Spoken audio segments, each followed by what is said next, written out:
we want to do a check-in with our charity count right now, and I am astonished. We are already at $422.74.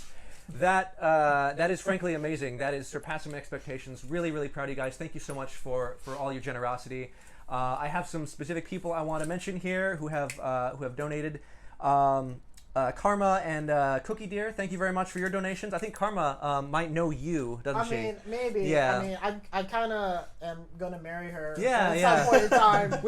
When did that engagement happen? It was last year exactly. Oh, yeah, at this convention. Actually, yeah, I got proposed to at the convention, no less. So well, there we that go. was super exciting. Yes. So thanks, Karma, for donating. Love you. Thank you, Karma. Karma is also helping us moderate, so be very nice to her in chat. Or she'll kick you. Yeah. Or the band hammer. Yes, very good. So else we have some comments to read here. So Zyle, thank you very much for your donation. In my absence from the gorgeous ocean shores, you're sending some clams. Thank you very much for the clams. You and the otters of the world are all deeply appreciated. I'll definitely make some soup out of it. Thank you. I appreciate it. For those that don't get the reference, because I'm sure there are some new members attending here, the clams reference is actually a reference to the Shiloh Inn Hotel that we were staying at. I think clams is just money, right? That's like a word people use. Oh, that's true. Yeah. That's otter currency. Well, there's that or there's the 3 seashells. How do you use the 3 seashells? Exactly. But we also had one of the staffers over at the hotel were making little tiny anthropomorphic clams with little googly eyes on them. I still have 2 of those in my car. They've been there the entire time. I love every time I look at them, little googly eyes in my car. It's great. So we got more. That's not the only one. Darter Wolf donated $100. Thank you very much. We're going to get one of those premium swag bags out to you. You wanted to say, let's get things rolling, and we are definitely rolling right now. That donation counter is rolling way faster than I thought it would, so thank you all very much. Garanin also donated $100, says, thanks you for continuing to bring us great experiences, guys. Can't wait for Furvana 2021. We can't wait either. Thank you very much for your donation. We really appreciate it. Nighty Burr, you said, you guys rock. Thank you for the hard work. Keep it up. You rock. Thank you for watching. Thank you for participating. Thank you for donating. Keep it up. Midnight said, Allie and Caitlin say, oh, whoa. I think you might know who they are, sir. Yeah. Wait, what? Allie and Caitlin? No? No? Oh, maybe I got wrong names. Oh, whatever. Yeah. Different Caitlin. Yes. Bell Wolf wanted to be top of the leaderboard, so he donated $101 and said it's dangerous to go alone. Take this. It is definitely dangerous to go alone. That's why we stick together in times like these. I seen that 101 just gave me like prices right. Also, without going over. Also, good reference. Yes, very good. It was very appropriate to that game. Thank you very much, Bell. Really appreciate it. And I just want to say, like, it doesn't matter how much you guys donate. Every single cent matters to this cause. Yes. So don't worry about anything like that. But just anything you could donate. Might it be $1, might it be $101. Price of Right guy, but it doesn't matter. And please understand that we are doing this for a very particular charity, a very particular food bank. But there are food banks all over, not just the West Coast, but this country that always need donations. So even if it's not this time, if you are able to help out, they will be very appreciative of it. I donate to a food bank. Plenty of people do, and it is personally, I think one of the best places you can possibly donate to because it is an instantaneous benefit to so many people. So, but we got some more fun pet photos for you coming at you right now, sir. What we got? Yeah, so this first pet photo looks like a German Shepherd whose owner is Raphael. Yeah, very cute dog, looking up on his 2 legs right now in his lap. Yeah, he's just chilling in the chair, man. Yeah, I hope he plays that GameCube too. I was looking at that. I was like, he's got some cool stuff in the background there. I don't know. It's a very cool desk setup and a very, very cute looking dog. Who's actually looking right in the camera. Perfect. It takes me forever to get that type of shot with any of my pets. Yeah. Next picture. Okay. Did we skip one? Or is that one? Looks like Juno, whose owner is Stark, and they are also out on the beach. Oh. Yeah, I mean, we are there too. That looks like the Ocean Shores beach too. I think it might be. Yeah. At least a very pretty West Coast beach, and I am very jealous of where that dog is. Also, another very good looking German Shepherd-ish dog. Yeah. Right. And one more. I believe this one's name is Chief, or I got them mixed up. It's possible it happens. Also owner by Stark. And look how happy they are on the beach. Yeah. Here we have a couple. Next three are owned by Tigress. We don't have any names, but this one does look like a Sith Lord. I was just thinking of join the dog side. And then, speaking of the dark side, here's a cat. They're all Siths. It's true. It's true. But I really enjoy this cat up on the counter in a nice little tray with a 3M hook right there. But it's a very cute cat. I was going to show off my cat, and he was right in front of us up until the moment this skit started, and then he knew I was going to pick him up, so he ran away. Yep. Next one. Here is two pets, actually.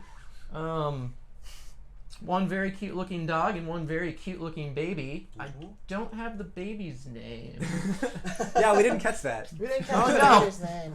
Did that dog kidnap that baby? Is Maybe. That what just happened? They're like a sled chariot dogging going right on now. there. Reenacting Ben-Hur. Next one is Jewel, It's the a bird. bird. Very, very colorful looking parrot. Owner is Glide.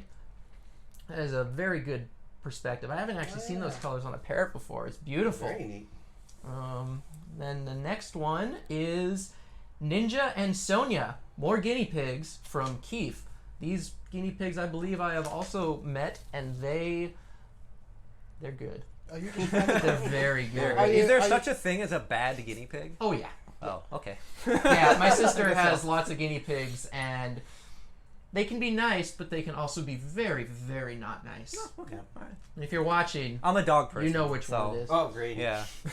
So I guess we should. Cool. And Go. that is So, all. yeah. So next time, please send us pictures of your dinner. We want to know what you're eating while you're watching us tonight.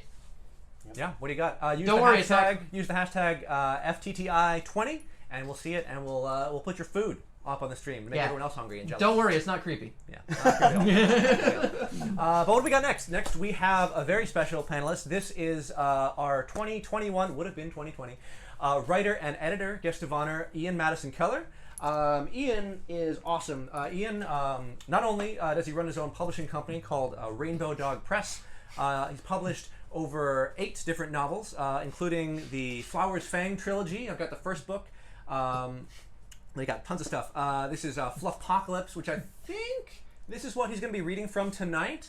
This is a collection of short stories about the apocalypse, but not the kind we're working with right now. The fluffier, much more enjoyable, I think, squirrel-laden The kind. fun The apocalypse. fun apocalypse. Yeah. The one you want to be. Yeah. Yeah. And then this is his latest book. This is called Ritual of the Ancients. This is book 1 in a brand new series. This follows a character called Everett Beach, who's a transgender man. He steals an ancient amulet and makes friends with Werejackal, and there's killers after him and vampires, and it's all sorts of crazy stuff. So super fun. Check it out. We can't wait to see Ian in person at the con. We can't wait to see what Ian's got for us coming up here on the stream. So we'll have that ready in just a couple minutes. Awesome. Yeah. And Thanks in advance, Ian. Yeah. Yeah, thank you very much. And we've got a little bit of time to kill. So we have a little quick topic for everyone to discuss in the chat if you would like. Yeah, what do you got in the chat? Tacos! Tell us about tacos. Tacos are great. Everyone likes Do tacos. choco tacos count? Choco tacos do count. Yes. If you have a choco taco with beef in it, that's double counted. Yes. Double counted? Double Okay. counted. Taco with beef? Wait, Obviously- beef and chocolate? Yeah. I don't know about that. You I have to do. get it right. You gotta I get do. the Have ratio Have you right. tried it? No, I don't need to Okay. try it to know it's great. Okay. Oh. All right. Well, it can't be Taco Bell or Del Taco. No name brands. Like your favorite actual authentic taco. Yeah. That'd be awesome. Or the taco truck up the street. They Taco got trucks Linguist. are always the best. Linguist trucks are taco always the is- best. All right. Very I good. mean, so I guess at this point we just hit it off to our guest Yeah, of honor. yeah. right? I think we're just about to head off. Again, this is our 2021 writer and editor guest of honor, Madison Keller, coming at you right about now. Truck up the street. They Taco got trucks Linguist. are always the best. Linguist Taco trucks are taco always is. the best. Very I good. mean, so I guess at this point we just hit it off to our Yeah, guest of honor. yeah, right? I think we're just about to head off. Again, this is our 2021 writer and editor guest of honor, Madison Keller, coming at you right about now. Okay. Hi, everybody. Oh, not sure if it's working, but they mentioned my newest book, which... Yeah, I think we're just about to head off. Again, this is our 2021 writer and editor guest of honor, Ian Madison Keller, coming at you right about now. Okay, so I think this is working. Hi, everybody. Oh, not sure if it's working, but they mentioned... Okay, sorry, I can't tell if I'm coming through or not, so I'll just start talking. So they mentioned this book. The publisher is currently having a moving sale, so you can get the paperback on sale. It's Goal Publications. And he also mentioned my Fluffpocalypse, so I'm going to be reading the first story from this, which follows a woman in the middle of a very furry apocalypse. So, Katie stared up and up at the tiny building perched on stilts high above their head. I have to live there for the entire summer? Are you kidding me? Brody cracked a smile and shrugged. It's not as bad as all that, and the views are spectacular. Want to swap? Katie said, only half joking to her boss. Sorry, Brody chuckled. I gotta keep the ranger station manned so I can keep in contact with all the towers. The radio here isn't set up for that, but I'm not kidding when I say it's that bad. When I say it's not that bad. This was my post before I got promoted. The heights bothered me too at first, but you'll get used to it. Even come to enjoy it. Katie eyed the cardboard box that Brody held and hefted her own pack higher. How do I get all these supplies up there? There's a trick to it. Here, you follow me up. I'll help you get settled in before I head back to the station. Brody lifted a box to one shoulder and climbed up the side of the tower one-handed, only stopping to adjust his grip. Katie watched him in awe, her mouth hanging open as he swiftly ascended. About halfway up, he stopped and yelled down at her. Coming? Katie groaned as she put her foot on the bottom rung. How had she let her parents talk her into this again? The pack pulled at her shoulders as she climbed, and her hands and calves were sore and trembling by the time she pulled herself through the door. She found Brody meditating in the center of the room. He let out a deep breath and opened his eyes when Katie dumped her backpack on the floor. He suppressed a smile as she rolled her arms and massaged her collarbone where the straps had dug in. Yeah, I know. I'll get used to it, Katie grumbled as Brody stood up. Trust me, you will. I saw your resume. You're a future wildlife biologist. You want to be a park ranger? Katie nodded, brightening at the approval she heard in Brody's voice. Well, when you get your first job as a ranger, you'll be thanking me for putting you up here. Brody winked at her. You'll be fit as a fiddle and have no fear of heights by the end of summer. Katie giggled as Brody moved over to the radio set up in front of one of the room's 4 picture windows.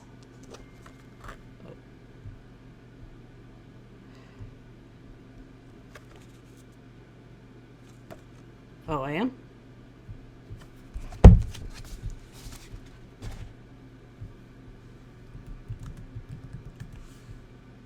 Okay, apparently I'm off the air. Hold on, let me get back to the stream.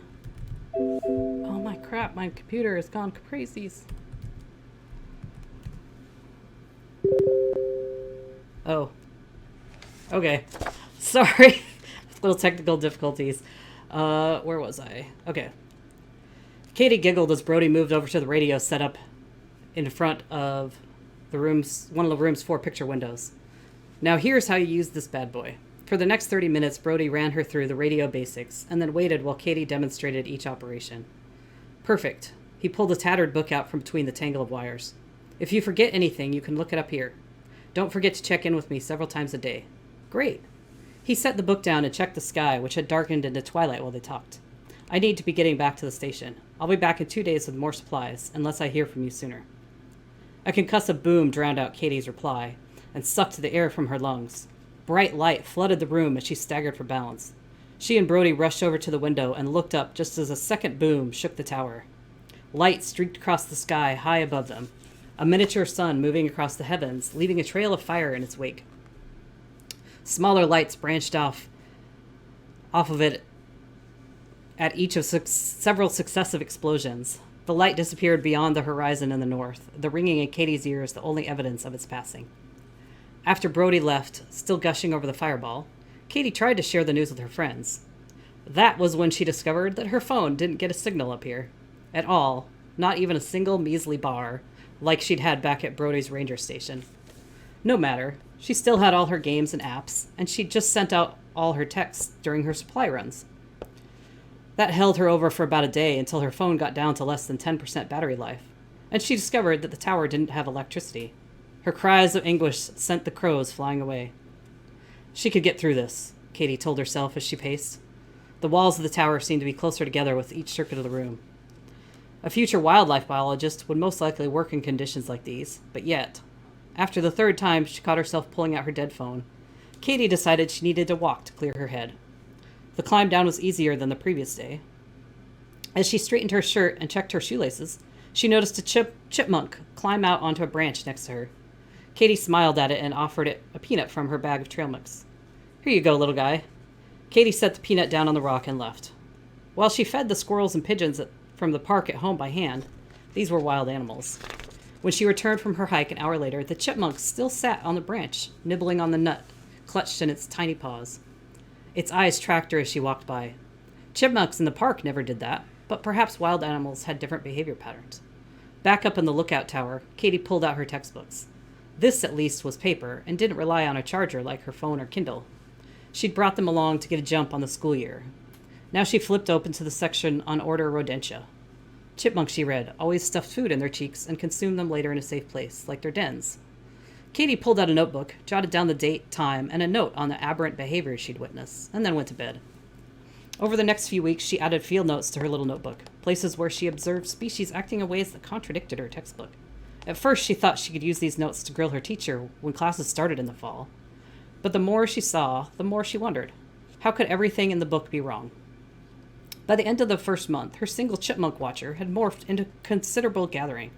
And it wasn't just chipmunks anymore. Squirrels, rabbits, mice, minks, and even a skunk on several memorable mornings joined the audience.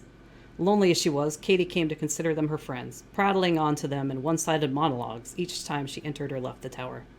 She couldn't explain why, but the talks made her feel better, almost like they were listening. After months of observations, Katie decided that the animals of Kootenai forests deserved to be the subject of her graduate paper. She continued recording her notes and even picked up a disposable camera on one of her rare trips down to Bonner's Ferry.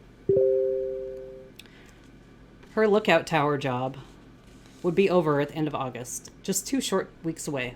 A light sprinkle of rain muddied the trail while Katie enjoyed her morning walk. As she listened to the birds chirp, she enjoyed the way the sunlight sparkled on the wet leaves. And she came across a fluffle of bunnies. Not a rare sight, but this group was taking turns sliding down a mud-slicked hill on a large piece of bark. Katie grinned and pulled out her camera.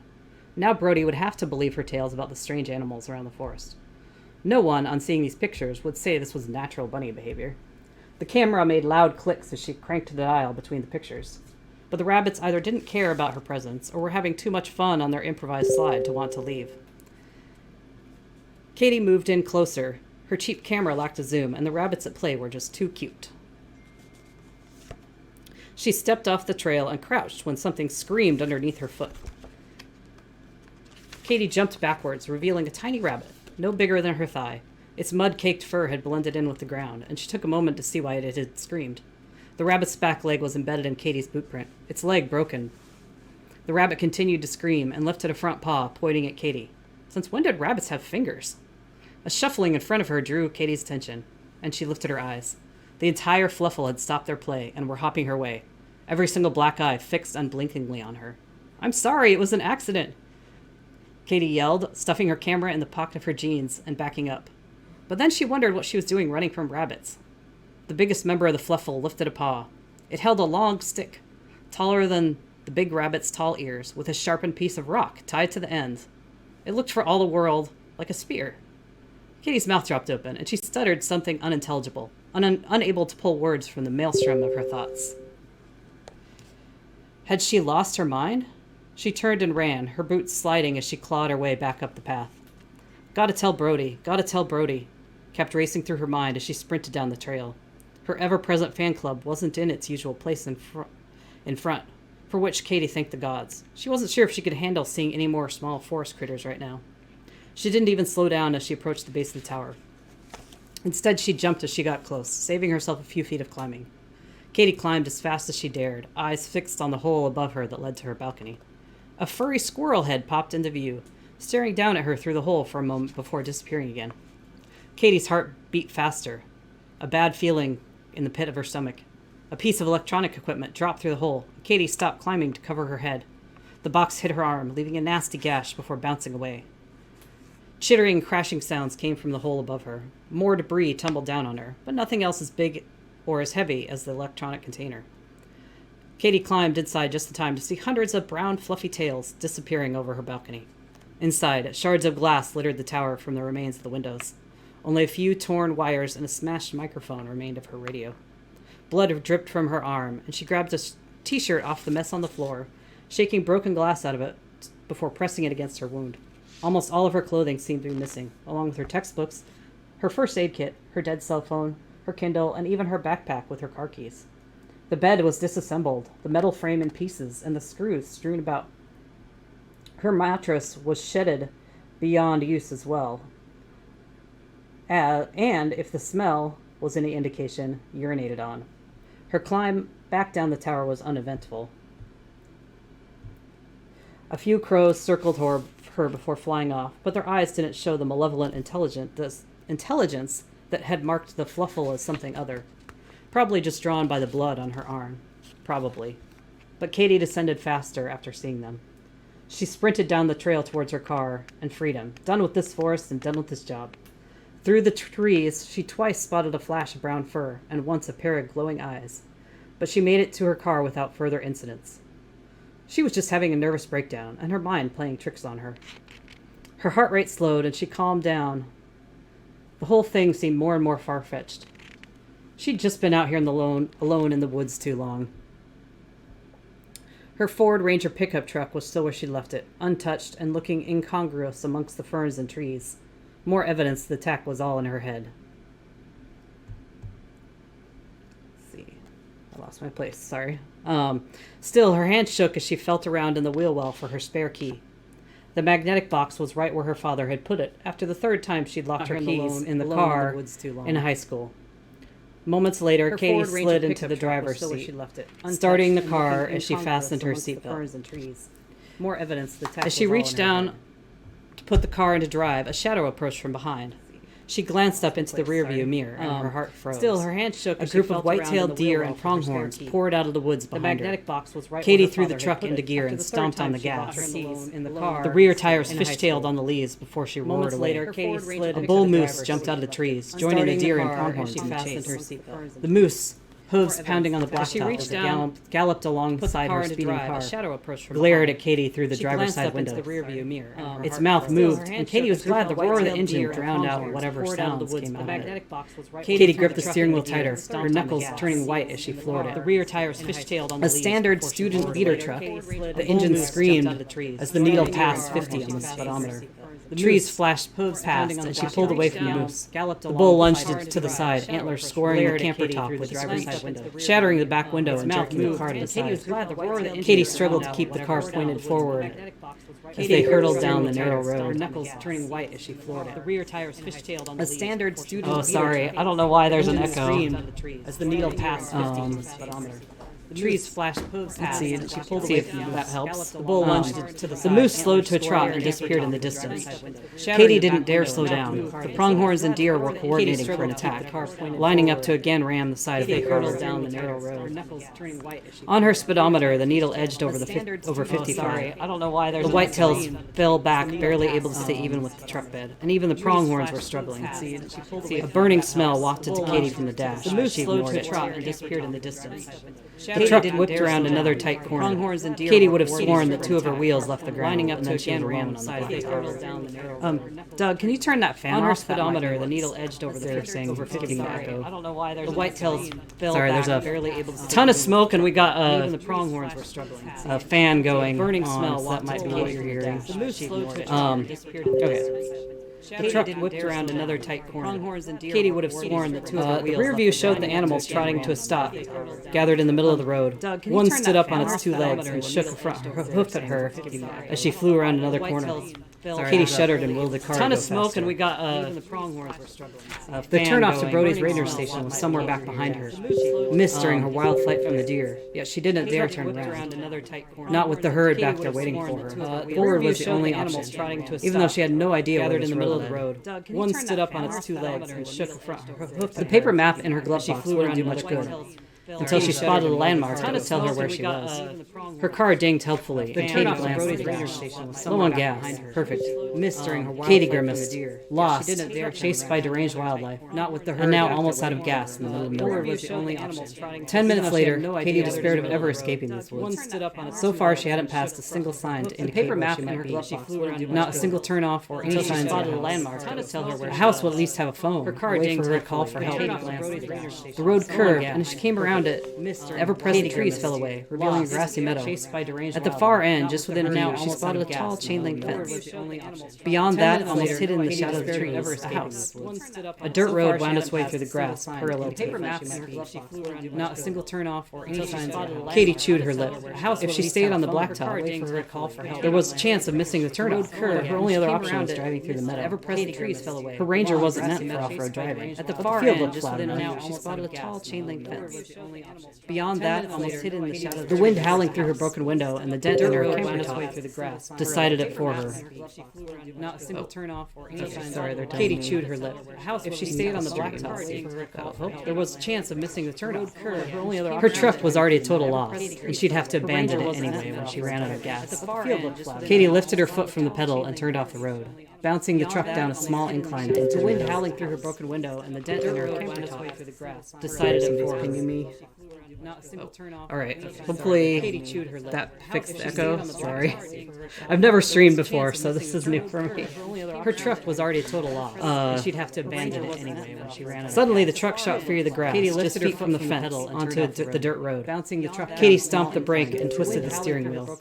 The tires spun on the mud, and the back end of the car fishtailed around, crashing through the fence with a crunch. All right. Katie's head whacked into the steering wheel as the truck jerked to a stop. I've never streamed before, so this is new for me. Her truck was already a total loss. Katie came too slowly. Her head ached, and when she reached up, she had a big goose egg on her feet from the fence. The driver's side door wouldn't open. Katie stomped the brake, and when her bleary eyes focused enough to see, it was obvious why. The back end of the car fishtailed around, crashing through the fence. The left side of the truck was wedged against the fence. Katie's head whacked into the steering wheel. Katie tried to crawl to the passenger side, but something held her in place. I've never streamed before. Her seatbelt. She unbuckled it and crawled across the passenger door. Katie came too falling into the mud with a groan. Her head ached, and when she reached up, she had a big goose egg on her feet from the fence. The driver's side door wouldn't open. Katie stomped the brake, and when her bleary eyes focused enough to see, it was obvious why. She lay there for a moment, recovering, and then pulled herself to the left side of her feet to inspect the damage. The rear left of the pickup's bed had slid through the fence, tearing down the chain link and smashing through a pole, shearing it off. Katie came falling into the mud with a groan. At that point, slashed the tire and came to rest underneath the truck, holding the back end off the ground. She wasn't going anywhere else in her Ranger. She lay there for a moment, recovering, and then pulled herself to the left side of her feet to inspect the damage. The rear left of the pickup's bed. Oh, sorry. Let me put my defense. Tearing down the chain link and smashing. See what echo people are talking about? Falling into the mud with a head ached. At that point, slashed the tire and came to rest underneath the truck, holding the back end. All right, so she just crashed her car through the fence. She wasn't going anywhere else. Katie looked around, surprised that the crash hadn't drawn the attention of the house's occupants. Or maybe it had. A squirrel stared down at her from atop the barbed wire, its tail twitching. Get out of here, human, the squirrel chittered in a rough approximation of human speech. The words sounded incongruous coming out of the mouth of a cute little forest animal. Katie screamed and fell back on her butt, scrabbling backwards away from the around, surprised that this was the first time one of these nightmare animals had spoken. Or maybe she pushed the moose's moving mouth from her thoughts. Its tail until now, she'd been able to write off the aberrant behavior of the animals, but the talking squirrel she had no explanation for. The words sounded incongruous coming out of the mouth of a cute little forest animal. Katie screamed and fell back on her butt, scrabbling backwards away from the fancy. The chipmunks, mice, and rabbits that had seemed abnormally interested in watching her go about her day had just been curious. The moose's moving squirrels tearing up the radio in her watchtower had just been hungry. She'd been able to food. The moose, antelope, and deer chasing her had eaten something rotten and become enraged. Now the stress was causing her feverish mind to hallucinate. That had to be it. Hallucination. Her hand brushed a rock and she picked it up.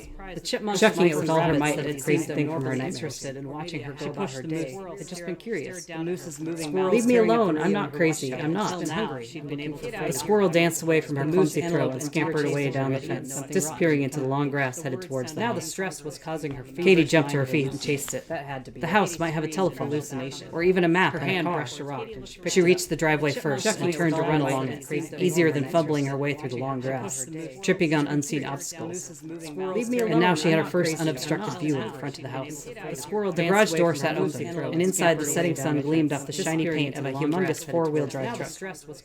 Katie jumped to her feet. Brody had been right about The one house thing. might have a telephone. She was already thanking him for even a the map endurance and she'd car. built up over the summer. She reached the driveway. She wasn't even breathing hard as she found it easier up the than front fumbling her steps, way through the long although her head grass, and neck still hurt tripping from on the crash, unseen obstacles. and her arm throbbed under her And now t-shirt she had her wonders. first unobstructed view. As she reached the porch, the front door The opened, garage door sat open, and a inside the bloodhound, setting sun gleamed off the shiny paint of a wearing a humongous loose pair of four-wheel drive overalls, truck. stepped out on two legs to Katie greet jumped to her. her feet. The dog Brody held had a been right shotgun about the leveled house. at her, and She was two already front thinking paws, even a map endurance and she'd car. built up over the summer. She reached the driveway. Stay away, Katie stuttered, falling back a step. The dog gave a little woof and lowered the gun. And her arm throbbed. No hurt you, it And now barked she as had it her retreated first through the door. unobstructed Come. view. As she reached the porch, the front door opened. garage Katie door stood sat still, open, frozen and in a bloodhound indecision. gleamed off the shiny Could she really trust this Wearing a dog loose after pair the of events of overalls, today? stepped out on two legs Katie to greet jumped her. to her feet. The The dog growl held made her shotgun turn. leveled at her. Wolves She was prowled already around the thinking corner of the even house, endurance yellow she'd built eyes up staring over at the her. summer. She reached the driveway. All three had what Katie looked like stuttered, falling back a assault rifles slung over The their dog backs. gave a little Although they woof were on and four lowered the legs, gun. Katie And her followed the arm bloodline, throbbed. bloodhound into the house.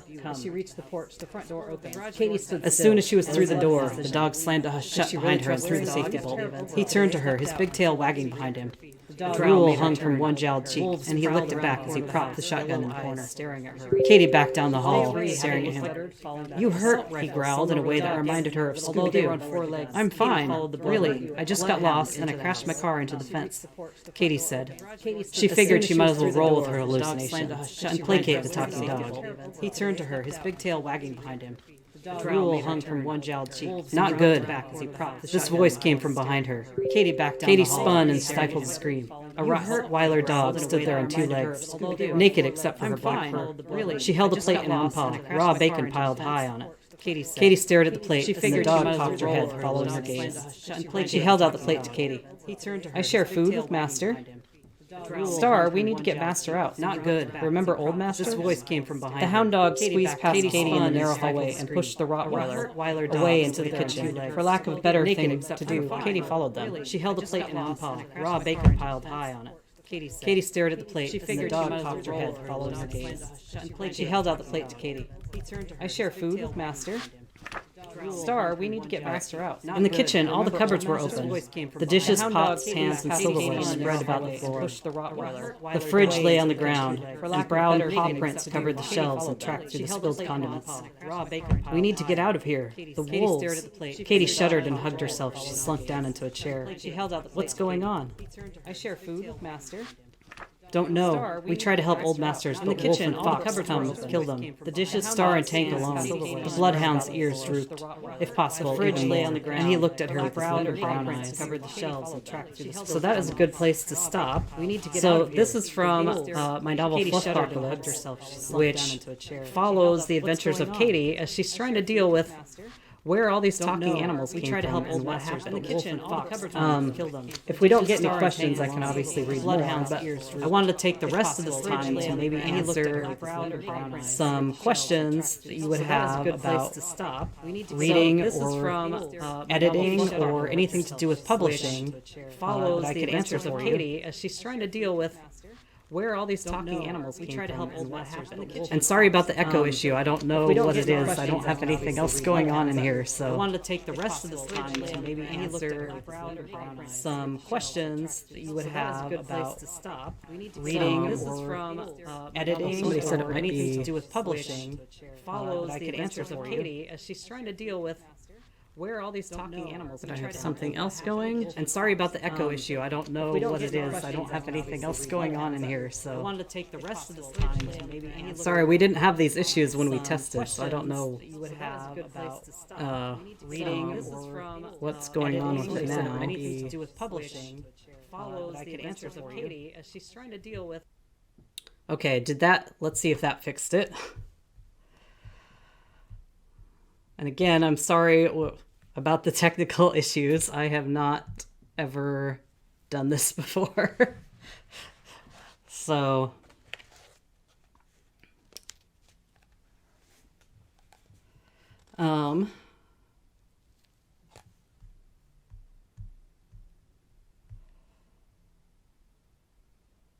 okay, so that did fix it. Okay, sorry, I don't know what happened. Okay, yeah, I don't know what happened there. That didn't happen when we tested this. So I think, I don't know if people could hear me, but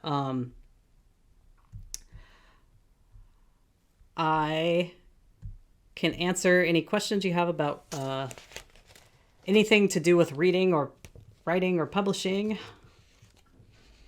If not, then I have a couple that I prepared that I can talk about until anyone else might have a question in stream here. Okay, so I know as being an editor, one of the things that I know comes up a lot of people asking what's the benefit of professional editing versus if you're self-publishing, just putting it out there without editing.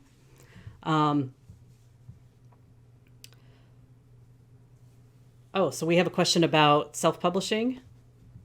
So with editing, even if you're self-published, you want to get an editor to at least copy edit your writing. And what they'll do is a copy editor will go through and at least fix your major typos. That's something you definitely need, even if you're self-publishing.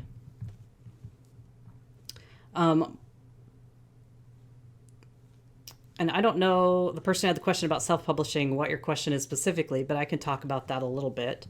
All of my books, except for my latest one, Ritual, were self-published. So my first, I can't remember how many I've self-published now, I think 8 or 9, were all self-published. So there's a lot of steps to self-publishing. The first thing, obviously, you've got to write the material. Editing is very important along with that. You want to get a good editor. The Furry Writers Guild, if you've heard of that, there's a Furry Writers Guild. They have a very active Telegram channel as well as a very active Discord, and those are great places to go to find an editor. The next thing you'll need if you're self-publishing is obviously cover. I commission custom artwork for all of my covers, but you can also get pre-done covers from a variety of places. Those are very cheap. That's probably the cheapest way to go, or if you can do it yourself. I will warn you, doing it yourself if you're a writer is very difficult because unless you have the necessary background in graphic design, there's a lot of things that go into font choices that you'll need to do research on if you're going to make your own cover. And then the last piece that goes into self-publishing is getting your words onto the page. And this involves something called layout. And especially if you're going to do a paperback book like this, you'll need to be very careful with the layout because you want to have space in the middle because the book doesn't open all the way or you crack the spine. So you got to have space there so that people can read your words without them getting caught in the spine of the book. And having things, margins on the page so your words don't run off the page. And also having, again, text choice here matters. Choosing a text for both your headers and on the page is a very important process, and text size is another piece of that. If you're just doing ebooks, you also have to have the layout because you have the ebook formatted properly. So different ebook stores, when you upload them, require different formats. So for example, if you're uploading to Amazon, Amazon is a .mobi format. Whereas like if you're going to upload to Barnes & Noble, you need an EPUB format. You can also do PDF format or even a .rtf, which is just a pure text file. So there's a lot of different pieces that go into self-publishing, which is why a lot of people choose not to self-publish. So then that's another question. Should I self-publish, or should I go put my book out there and try and find a publisher? There's a lot of pros and cons to both. If you're self-publishing, you get to choose it all. You can choose the cover. You can choose exactly what your cover is going to look like. You can choose what the layout's going to look like. You can choose the size of the book, which is something else I forgot to mention when you're choosing a paperback. You don't have control over all that if you go with a publisher. A lot of small publishers will give you a lot of control. Like my publisher for this one asked me for a lot of input when they were doing the cover, but not every publisher will. Some publishers, you'll just submit your book to them, and then they'll come back and say, here's the cover you're going to get, and you don't get any choice about it. So that's something to consider. The other thing is profits. Obviously, if you're going to self-publish, like with this one, I get 100% of the profits for that. But as I mentioned, it also took me a lot more time because I had to do all the formatting myself. I had to do everything for the cover myself. I had to get an editor to edit all the stories. Whereas this one didn't take me as much of my time because all I had to do was send it to the publisher. The publisher sent me back the edits. The publisher went out and contracted the cover artist. The publisher did all the formatting. So that's something to consider. And that's why I went and tried to get a publisher for this latest series, because I was tired of doing all that myself. And I realized I'm really not good at doing it myself. So for this book, I had input on the art. I gave the publisher suggestions of some scenes from the book that I thought would make good covers. And then I think that the cover artist chose which concepts to go with. And then I really like this publisher, Goal Publications, because they're a furry publisher, and they're on the East Coast, but they were really good about working with me and coming to me with the whips of the cover art, and asking for my feedback on what the cover was going to look like. But I didn't have any choice. Like, I wasn't consulted on the font or anything, which I'm fine with that. I don't know anything about font. But this particular publisher gave me a lot of input on this cover art. So I'm really happy with the way this cover art turned out. And I also sent them references for what the cover, or what the characters on the cover should look like. So that was really nice. That's one thing I like about this publisher. But for instance, if you go with a big publisher, like you go out and submit to agents, which is a whole thing by itself that I could spend an hour just talking to. But you go out and submit to agents, and an agent picks up your book and sells it to like a big publisher like Tor. You're probably not going to get much input on what the cover is going to look like. I've had friends with these big publishers, and basically the publisher comes to them and says, here's your cover. And didn't give them any input on it. So that part really depends on the publisher.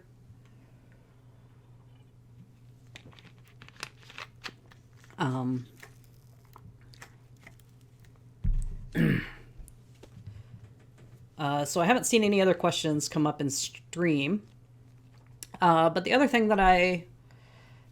question I had written down that I know comes up a lot, especially in writing Twitter, is how do people get their ideas? Like writers especially, like where do you get your ideas for these crazy stories? And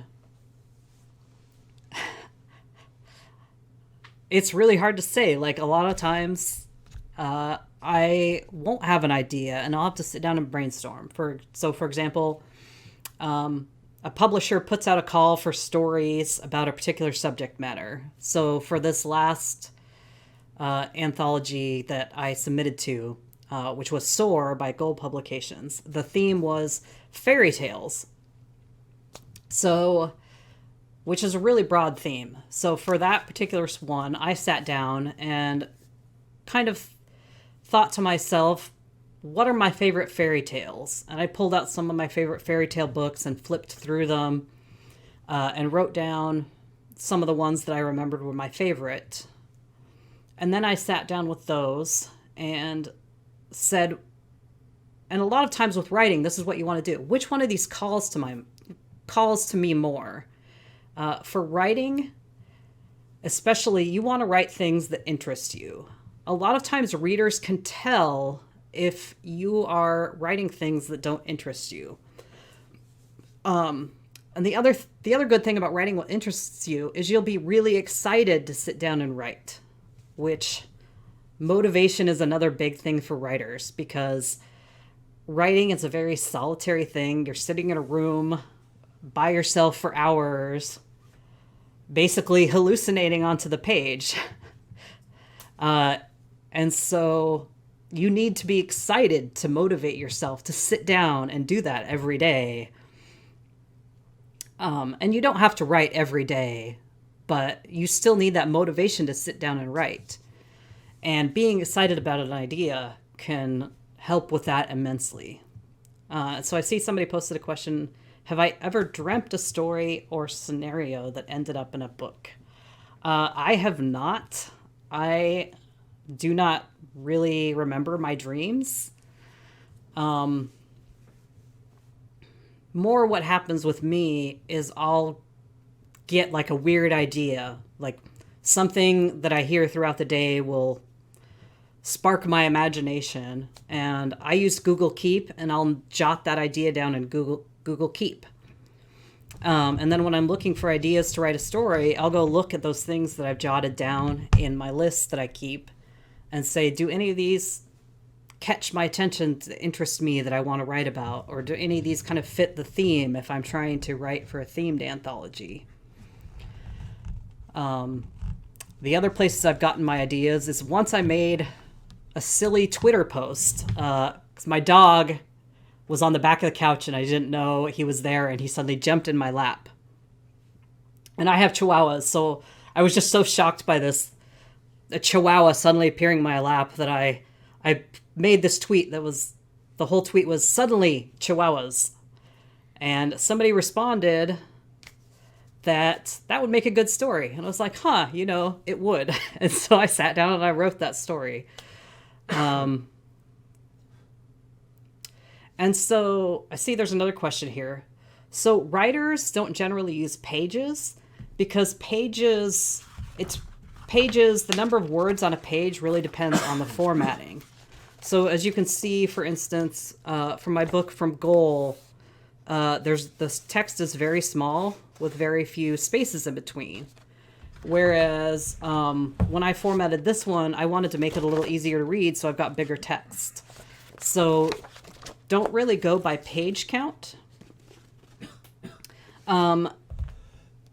Writers use words. So for instance, the Fluffpocalypse that I was reading from, this one is about 65,000 words.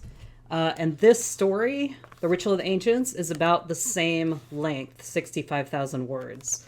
But these have different page counts. And also, as you can see, the books are different sizes. So that can also affect how many words end up on the page.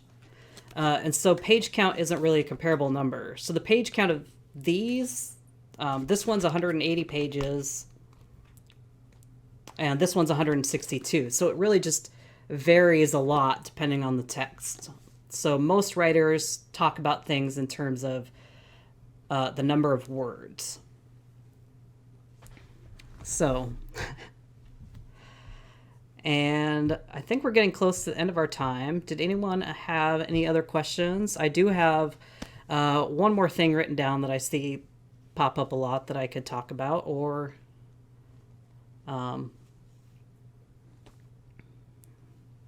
Okay, so the last question that I had written down that I know comes up a lot is characters and characterization, and especially in furry books,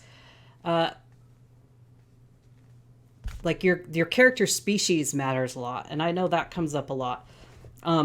These two here that I'm looking at, I actually, and this happens to me a lot. I write human protagonists, but then have a lot of furry characters around them. My short stories tend to feature more furry protagonists in them. So for them, I always sit down and think about what species should this character be. And sometimes I'll base the character species on the character's personality, or other times I'll have a specific species that I want to write about, and I'll think, what kind of personality would this species have? For instance, if you're going to write about otters, otters are generally known for being pretty fun-loving. Otters in the wild will sled down slopes on the snow. They'll make water slides. They'll do a lot of playing. So you could say, hey, otters are fun-loving. My character should be pretty fun-loving. But you could also flip that around and say, well, most otters are fun-loving. What if I wrote a very serious otter who gets kind of bullied for being serious when all of his friends and littermates are all very playful? Or, for instance, you could pick characters also based on trying to write an opposite. So, or trying to play with size difference. I like to keep animal size kind of the same in my stories as they are in the wild. So, for example, I have a beaver character who's only a couple feet tall, and she has to interact with these bigger animals who are much bigger than her in the course of her job. And so she has to figure out ways to navigate around that, or trying to deal with architecture that's built for animals much bigger or smaller than her.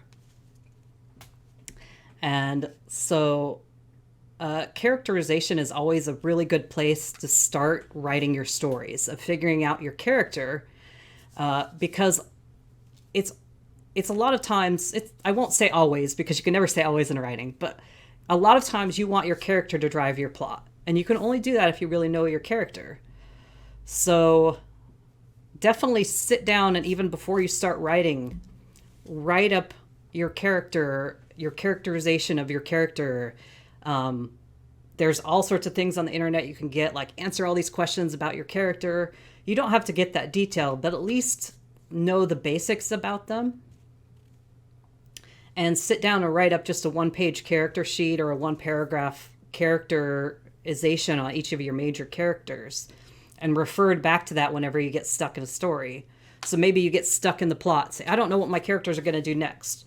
Well, that's where you go and pull out your characterization sheet and say, okay, this character is, if we go back to our example of a very serious otter, and they have a situation. That character is going to try and come up with a serious plan to deal with that. So what would their plan be? Or if you have a character who you went with the playful otter, well, that character might come up with a plan that's a little bit more playful. Like, oh, hey, we'll distract these guys by juggling balloons. Whereas your serious character might be like, oh, we need to like get by these people without them seeing you, or get by these people who are guarding something. Your serious character might go with a plan that's much different than that. Like, oh, hey, we'll come up with a distraction, or we'll sneak around. So that's the ways that you can let your character even write your plot for you.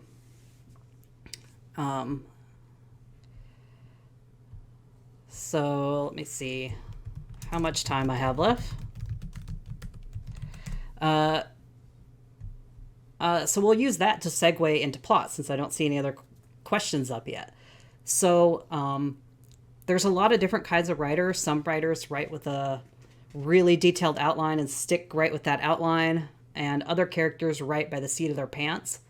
They're both valid ways. I'm kind of a middle of the road. I write an outline, but it's very loose. And I I follow that outline, but I also am not afraid if I come up with an idea to just throw my outline out the window and write off in a different direction than what I had originally planned if I get a better idea. Or I think is a better idea. Sometimes I'll write what I think is my better idea and then go back and read my outline and be like, oh no, my outline was better. But then it's a matter of figuring out, well, what prompted me to think that my plot needed to go in a different direction than what my outline is? And so in that case, it's going back and looking at where I broke from the outline and figuring out, okay, do I want to keep my new stuff? Do I want to keep my outline? And what should I do to fix this? Should I keep it? Should I go back and rewrite? So I don't like, so somebody posted a question, what are your thoughts on those guides like World Anvil? So I have tried to use those. Personally, I don't like them. They're way too detailed for me.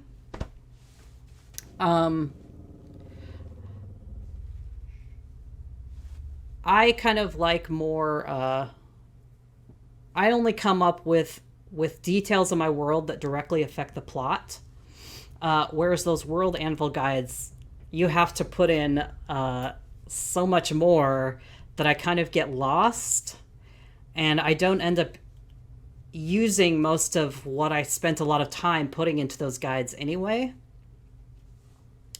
But I will sit down and things like, for my Fluffpocalypse, I did sit down and figure it out. Okay, what's causing this? What are the exact effects that it's making on the animals so that I could be consistent?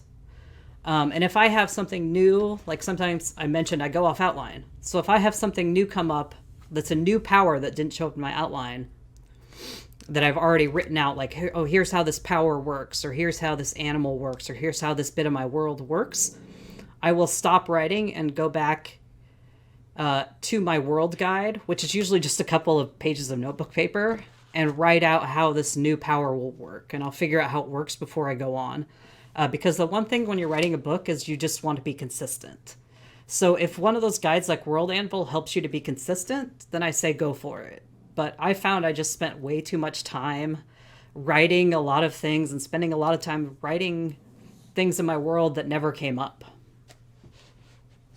I could see those being more useful if you're using them as a guide to world building for like a live or a role-playing game with friends where you don't know where your players are going to go. So it's useful to have some other stuff going, like ready in that case.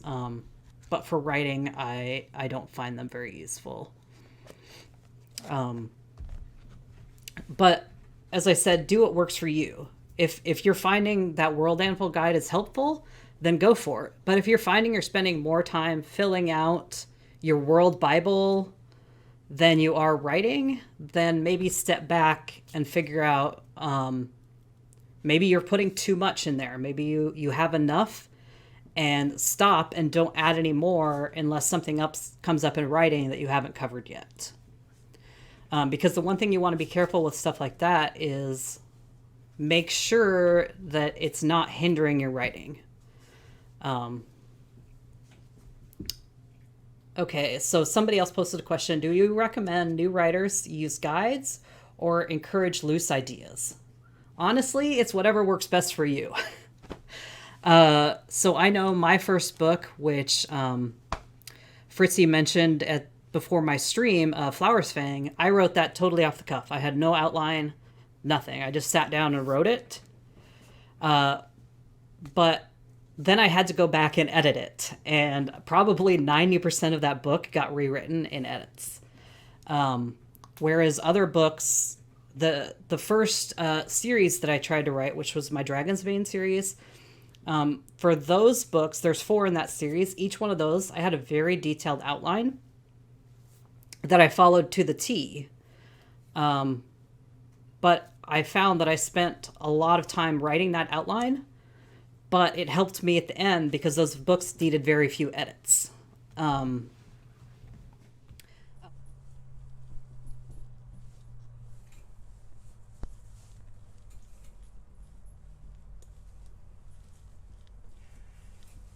thank you so much, Ian. That was an amazing panel. We appreciate that so much. There was great reading there, and there was good questions answered. I myself have tried to dabble in writing, and it was a lot harder. Yeah, that's the book that we were reading, was from the Fluffpocalypse. So we appreciate that. And Ian, excellent book here that you got. So we want to thank you for that. And you can also catch Ian at our Furvana convention that's coming up in 2021, correct? Absolutely.